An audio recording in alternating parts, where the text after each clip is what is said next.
Hello guys, welcome back to another review. Here today I got the Zenfone 2, 4GB of RAM and 32GB of internal storage. So this is the ZE551ML. And a side note here, I used to own the 2GB model, and that one I had it for about 6 months, and it kind of lagged on me quite a bit. And so let's see if this one can perform the other one, since this one can probably hold more running apps in the background. Okay, so here on the side you get a few specifications icons here to let you know what it has. So it has a Bluetooth 4.0, camera, a full HD, which is 1920 by 1080p, and you can get a 4G LTE. So since there's probably hundreds of unboxing out there, I'm just gonna quickly set it up and show you guys what this phone looks like and what it can do. So I'll be right back. Alright guys, I'm back and I just finished setting up the phone, and I connected it with Metro PCS, but it doesn't show up as 4G LTE, it just shows up as H. I still get quite a quick connection with it as compared to my Nexus 6P, which I also have connected to Metro PCS. Alright, so this is a 5.5 inch screen and this is a 5.7, so they're about the same size, side to side. Alright, so put that one to the side. So this one, I really like the Asus Zenfone. The things that I miss about this going to the Nexus XP was the commands that you can do from the off screen. So you have a lot of gesture commands.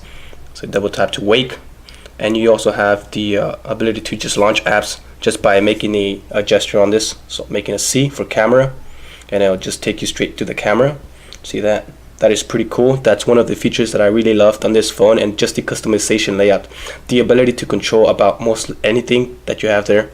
So you can customize your messaging apps, set up a background and everything, and all the stuff that I can't really do with the limited controls on the Nexus XP. So here you see there I have it connected to Metro PCS, and right now I'm getting H connection, but it's still pretty fast. See there, have that H. So the sound on this is pretty good. It has a great sound, and the speakers are right here in the back, and then the back is removable, and that's where you have most of your things. So this is a dual SIM. So you have the first SIM goes from 2G, 3G, and 4G. The second SIM only takes in 2G. It's a sealed 3000 milliamp battery. Your volume rocker in the back here. Your camera. Your flash, there's no laser autofocus on this, so it's a very natural feel when putting up the volume or down. I really like that because when I'm playing games or watching a video and I have my fingers here where I normally have them when I'm watching something, I don't accidentally press the volume button or the power button, which gets annoying at times. So having the power button up here, it's a pretty good idea, and then having the volume rocker here is great too, because this functions with just double tap on the screen and gesture commands, so you can control that like that. So yeah, so here in the back cover you have the NFC to put that back on. The phone is pretty lightweight. It has a very good weight to it, so I can hold it with one hand. Alright guys, so let me show you guys the settings on this. So you go into the settings here, and one thing I want to mention is that somehow under the about section I don't have the system update. So I've contacted Asus already, and I'm going to be shipping this out and see if they can fix that. So I'm going to go back. So this is running Android 5.0, so it's Lollipop. So this is what the setting looks like, and on here under the send motion is the gesture controls. So you go on here, you got all these options, so you can turn them on or off however you please. And so here's the gesture you can do on the off screen, so you can set each individual one to whatever you want to launch when you make that gesture. So let's test one out. So you can just turn this off by double tapping the status bar. It turns it off. Okay, so now that it's off, I'm gonna do a V on the screen, and I think that's supposed to launch my calculator. Yes, it is. Alright, so there you have it.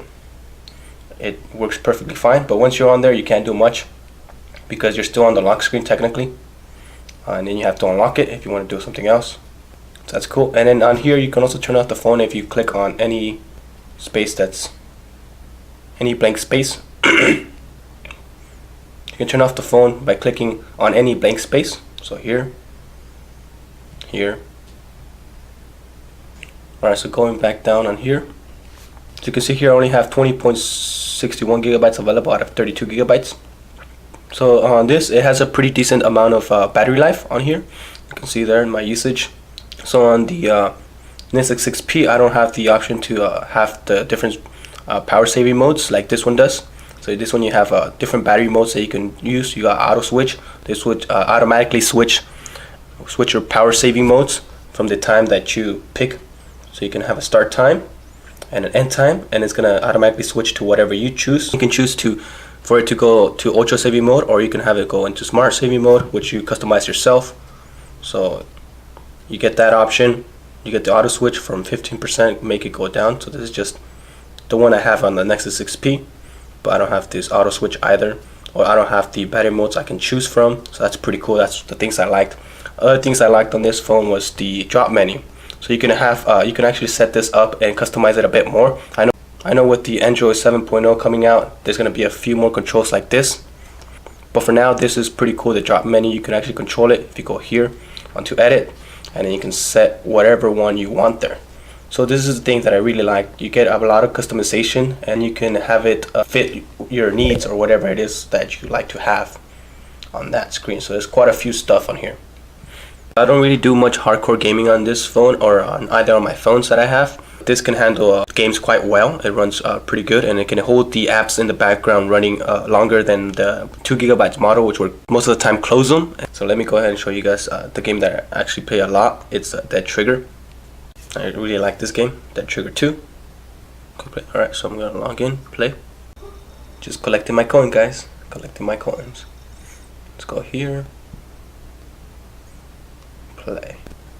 Alright guys, so here on camera it's a bit difficult to see what I'm doing, but I can see perfectly fine, and under direct sunlight I can see great since this has an LCD display, unlike the Nexus 6P that has the AMOLED display, which makes it really difficult to see in direct sunlight, and I'm always having to cut my hand on this, but this one no problem. I can see perfectly fine. The touch sensitivity on this is great. It's really good. You can see here it handles the game smoothly. There's no stutters or anything like that, or closing on me. It's a very smooth gaming experience. This one would be really good for you guys that play a lot of games, since it has a 4 gigs of RAM compared to the older model that I had. I had the 2 gigabytes, what I had for 6 months, which is also great. It was good because I didn't do much of hardcore gaming, so it handled most of my tasks good. Alright, so moving on to the camera. This actually has a pretty good camera. During daylight it takes pretty good pictures, but during the nighttime you can see the pictures get kind of grainy, but it focuses pretty good. It's quite fast at focusing. See that you just have to tap the screen, and then you just tap the screen and take a few pictures.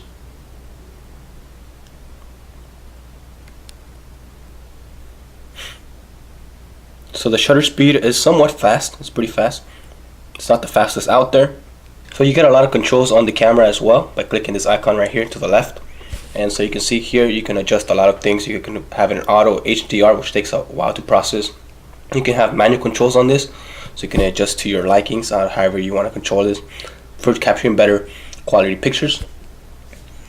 So moving back to here, you got a lot of effects. So it comes with a lot of stuff. So you can choose different stuff, depth of field. You can have panorama, which most of the phones have. You have miniature, panel sphere, time rewind. So you have a lot of options here. It's going to take a while to go through every single one of them, but you do have a lot of those things that you can play around with. But with all that stuff added, it also comes with a lot of bloatware from Asus, and you can't really uninstall them. If you uninstall it, it just brings it down to the oldest update of it, and then you can either update it or just leave it there. So there's really no way to uninstall that from when it comes out like that out of the box. And overall, this is a great phone. Very nice. It's been quick for me. So here it opens apps pretty quickly.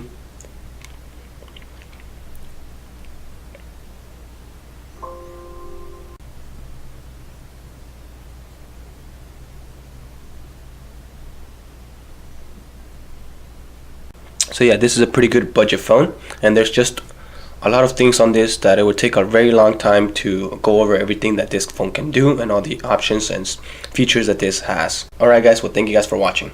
Till next time.